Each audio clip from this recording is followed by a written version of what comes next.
அனைவருக்கும் வணக்கம். நான் ரஸ்மிதா, 2ஆம் வகுப்பு படிக்கிறேன். என் பள்ளியின் பெயர் ஊராட்சி ஒன்றிய தொடக்கப்பள்ளி பனையம்பள்ளி. நான் தான் பாரத மாதா. நான் இந்தியாவின் அடையாளம்.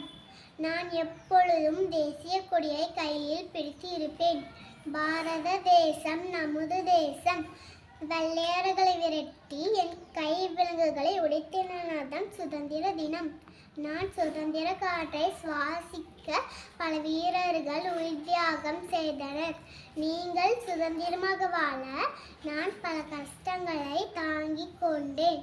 ஆனால் இப்பொழுது நீங்கள் என்னை எப்படி மாற்றிருக்கிறீர்கள் என்று பாருங்கள். என் மீது பல மடங்கு குப்பைகள், பாலித்தீன் கழிவுகள், ரசாயன கழிவுகள். நான் உங்களுக்கு இயற்கையின் வழியாக நறுமண காற்றை குடிக்கிறேன். நீங்கள் இயற்கையை அழித்து என் மீது நாற்றத்தை ஏற்படுத்துகிறீர்கள். என் குழந்தைகளே, இது நியாயமா? உங்கள் பாரத தாய் நிலை பாருங்கள். உங்களிடம் உங்கள் பாரத தாய் கெஞ்சி கேட்கிறேன். தயவு செய்து இயற்கையை பாதுகாத்து பாரதத்தை பசுமையாக மாற்றுங்கள். மரங்கள் நிறைய வளர்த்து மழை வளர்த்திக்கு உதவுங்கள். உங்கள் அடுத்தடுத்த சந்ததிகளையும் நான் தாங்க வேண்டும் என்பதை நினைவில் கொள்ளுங்கள்.